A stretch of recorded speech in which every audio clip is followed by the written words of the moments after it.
Hello and welcome to the knowledge source. तो आज के सेशन में हम डिस्कस करेंगे सेंट्रल गवर्नमेंट ने अभी 5 साल की रिलीज़ कर दी है प्लान, जिसमें वल्चर की पॉपुलेशन को डिक्लाइन होने से बचाना है। तो एक्चुअली ये प्लान 2006 में स्टार्ट हुआ था और ये 2020 तक था, तो उसको अभी 5 साल के लिए और एक्सटेंड कर दिया गया है, यानी कि 2020 से 2025 तक। इसमें इस सेशन में हम जानने की कोशिश करेंगे कि वल्चर की पॉपुलेशन क्यों डिक्लाइन हो रही है और गवर्नमेंट इसको कैसे रिवाइव कर सकती है, और क्या इसके अंडर प्लान के अंदर अभी है जिसमें गवर्नमेंट वल्चर की पॉपुलेशन को शार्प जो डिक्लाइन हो रही है उसको अभी फिर से रिवाइव करने की कोशिश कर रही है।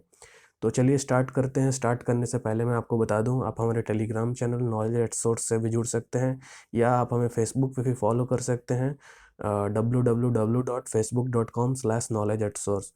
सो एक्चुअली अभी union ministry of environment mister Prakash Javadekar ji ने वल्चर एक्शन प्लान 2020-25 लॉन्च किया है, जिसका मेन मकसद है conservation of vultures in the country.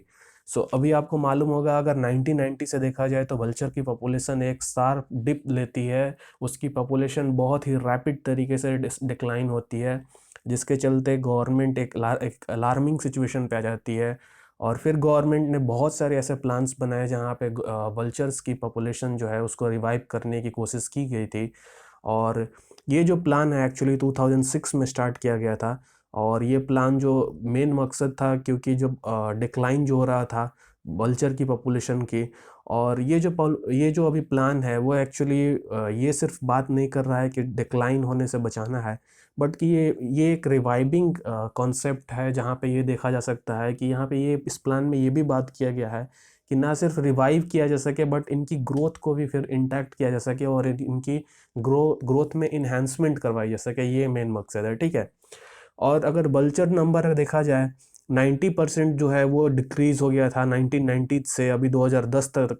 Around लगातार 20 सालों में 90% इसकी पॉपुलेशन में एक रैपिड डिक्लाइन हुआ था, ठीक है।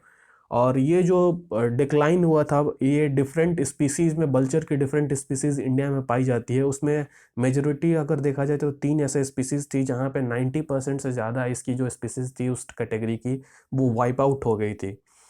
तो अगर मैं बात करूं कि कौन कौन से ऐसे स्पीसीज जो हैं वो वल्चर की जो इंडिया में पाई जाती हैं, तो there are 9 recorded species of vultures in India. तो 9 प्रकार के वल्चर्स जो हैं वो इंडिया में पाए जाते हैं, जिसमें कि ओरिएंटल वाइट बैक्ड हो गया, लॉन्ग बिल्ड हो गया, स्लेंडर बिल्ड हो गया, हिमालयन हो गया, फिर रेड हेडेड, इजिप्टियन, बियर्डेड, फिर साइनरस और यूरेशियन ग्रीफोन। तो ये ऐसे 9 जो वल्चर की स्पीसीज हैं जो इंडिया में पाई जाती हैं।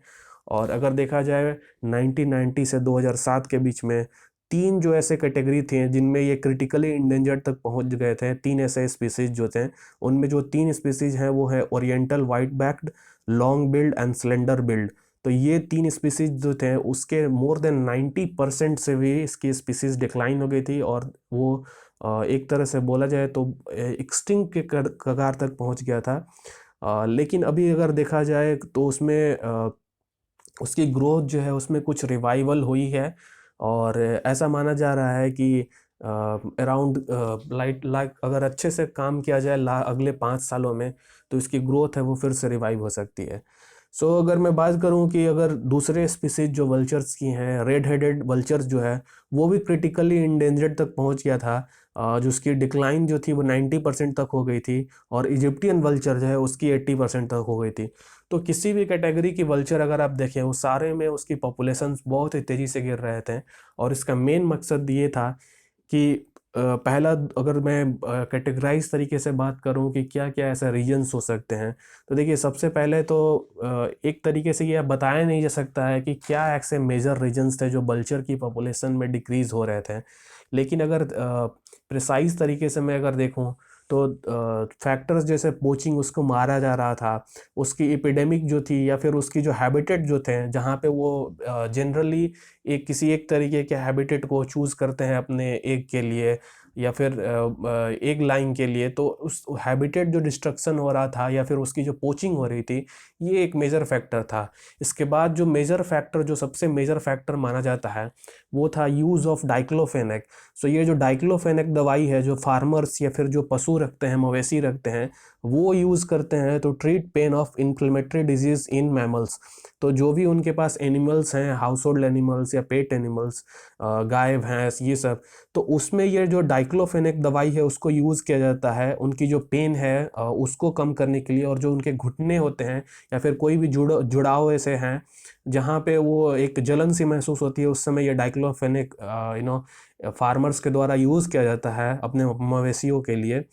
सो उसके चलते जब ये मवेशी मरते थे, और जब ये मवेशी का जो आपको मालूम होगा कि वल्चर जो फिर उसको खाते थे मरने के उपरांत, तो ये जो उसमें इसके डाइक्लोफेनेक यूज थे, उनके अंदर वल्चर्स के अंदर ये चला जाता था उनके खाने के खाते समय, और इसके साथ किडनी फेलियर होने लगता था। तो ये एक मेजर रीजन था कि वल्चर की पॉपुलेशन शार्प डिक्लाइन हो रही थी।